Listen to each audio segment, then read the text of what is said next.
అబ్బో ఇక్కడ కేజీ చీరలు కొంటే అర కేజీ చీరలు ఫ్రీ అంట. మంగళ్య షాపింగ్ మాల్, కేజీల్లో సేల్, టన్నుల్లో ఆనందం. ఈ కొలాబరేషన్స్ ద్వారా కానీ లేకపోతే డైలీ అంటే షూట్స్ ద్వారా కానీ ఎంత సంపాదిస్తూ ఉంటారు?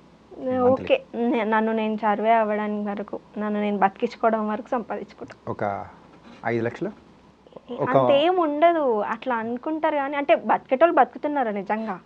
నేను ఎప్పుడు బెట్టింగ్ ప్రమోషన్ చేయలేదు. ఓకే, నేను ఎప్పుడు అంటే ఇది ఫేక్ అని అంటే అది చేయలేదు. అసలు నేను ఏది చేయలేదు. ఒక్కసారి బెట్టింగ్ ప్రమోషన్ చేసిన, ఒక్కసారి చేసిన. ఆ ఒక్కసారి చేసినప్పుడు చాలా మంది నా ఫ్రెండ్సే, నా క్లోజ్ ఫ్రెండ్సే వాళ్ళు నమ్మి వాళ్ళు పైసలు ఇచ్చారు. తర్వాత వాళ్ళు మను నువ్వు చెప్పింది నమ్మి మేము పైసలు పెట్టినాం, వాళ్ళు ఎవరు రిప్లై ఇస్తలేరు, ఇగో అగో అన్నారు, పైసలు ఎట్లా అంటే నాకు అది బాధ వేసింది. ఒక 10,000 సంపాదించాలంటే మనం ఎంత కష్టపడతామో నాకు తెలుసు. అందుకే నేను తర్వాత నా ఫ్రెండ్సే మోసపోతారు, పక్కన నన్ను నా ఫాలోవర్స్ కూడా నన్ను నమ్మి నేను ఏది చెప్తే అది చేస్తారు కదా. సో నేను అందుకే ఈ ప్రమోషన్స్ విషయంలో ఒక్కసారి ప్రమోట్ చేశారు కదా, ఒక్కసారి ప్రమోషన్స్ అంటే నేను ఒక్కసారి బెట్టింగ్ ప్రమోషన్ చేసిన, ఒక్కసారి. అది బెట్టింగ్ కూడా కాదు, ట్రేడింగ్. అది బెట్టింగ్ కూడా నేను చేయలే, ట్రేడింగ్ది. బెట్టింగ్ కాదు, ట్రేడింగ్ది స్టోరీ పెట్టిన. స్టోరీ పెడితే ఇట్లా అదే మీరు ఇంట్లో ఉండి సంపాదించుకోవాలండి ఈ సొల్లు చెప్పకంటే ఒక స్టోరీ పెట్టిన. ఆ స్టోరీకి ఏం చేసినట్టే ఎవరో కాదు, పక్కన వాళ్ళు ఎవరో లేదా నా ఫాలోవర్సో కాదు, నా ఫ్రెండ్సే వాళ్ళు డబ్బులు పెట్టి ఇట్లా మను నువ్వు చెప్పావు కదా ఇది మేము పైసలు ఇచ్చినాం అనేసి 4 మెసేజ్ చేశారు. అరే నాకు బాధ వేసింది, అరే నేను రాంగ్గా చేశానా, పాపం నా దోస్తులే. ఇప్పుడు 10,000 సంపాదించాలంటే చాలా కష్టం. బాధ వేసి నేను అతనికి చెప్పా, బ్రో నేను చెయ్యనేగా చాలు అని చెప్పారు. అంతే. ఎక్కువ అలా 20K ఇచ్చారు ఓన్లీ స్టోరీకి. 20Kనా? మరి మస్తు పైసలు వస్తాయి బెట్టింగ్ చేసేటోళ్ళకి. అందుకే మీరు అంటున్నారు కదా ఇప్పుడు ఒక 5 లక్షలు సంపాదిస్తురా అని, ఏడంగా వస్తాయి 5 లక్షలు మంత్లీ. ఒక అంటే ఇన్నాళ్ళ కెరియర్లో ఇన్ఫ్లుయెన్సర్గా సో ఒక నెలలో హైయెస్ట్ ఎంత సంపాదించుంటావు? నేను లాస్ట్ నవంబర్ డిసెంబర్లో నెలకు 1 లక్ష సంపాదించిన. నవంబర్ డిసెంబర్ కలిపి 2 లక్షలు సంపాదించిన. అంటే మంత్లీ ఒక 1. కానీ ఖర్చులు కూడా అట్లనే ఉంటాయి. మనం ఎంత సంపాదిస్తామో అంతే ఖర్చులు ఉంటాయి, మనం ఎంత వస్తుందో అంతే ఖర్చు పెడతాం. ఎంతకు ఖర్చు నిన్ను పోషించేంతమైనా అంటే నిన్ను అంటే మంత్లీ నువ్వు పోషించుకోవడానికి 1 lakh అవుతుందా?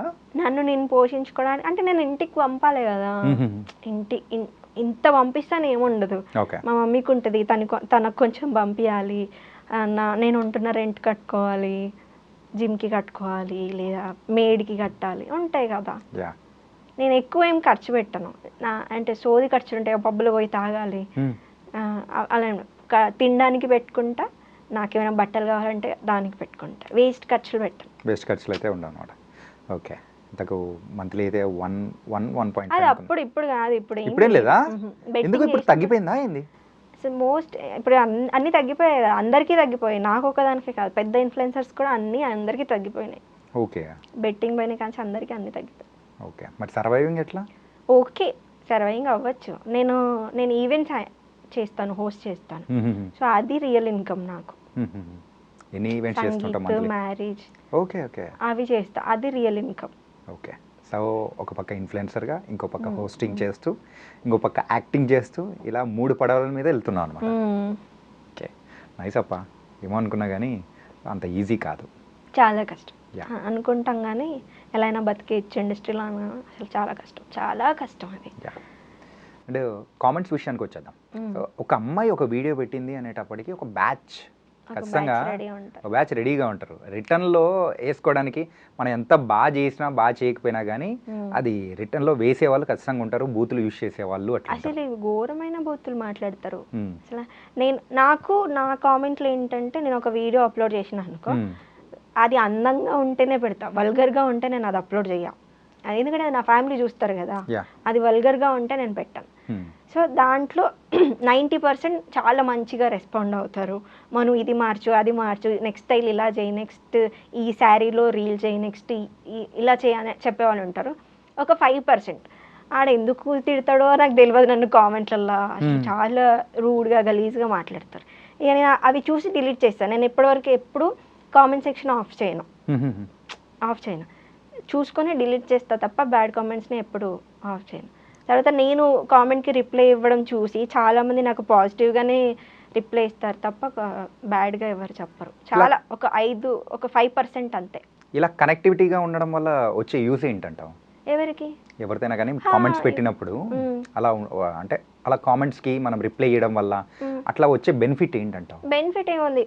ఇప్పుడు బెనిఫిట్లు ఏం లేకుండానే మీరు ఇంటర్వ్యూకి పిలవలేదు కదా.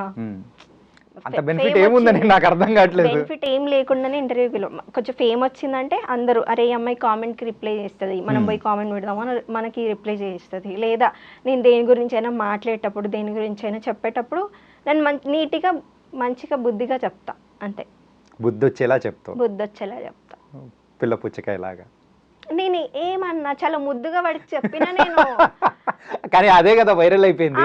నేనేం తిట్టలేదు కదా, నువ్వెంతరా నేను అన్న అడగలేదు, చెప్పలే. నేను మంచిగా ఏం చెప్పిన, అరే పోయి చదువుకో ఆ తర్వాత నీకు మంచి పెళ్ళం వస్తుంది అని చెప్పినా. కానీ నేను ఇప్పుడు అరే నువ్వెంత అంటే తిడితే అందరూ వేసుకుంటారు నన్ను కామెంట్లలో.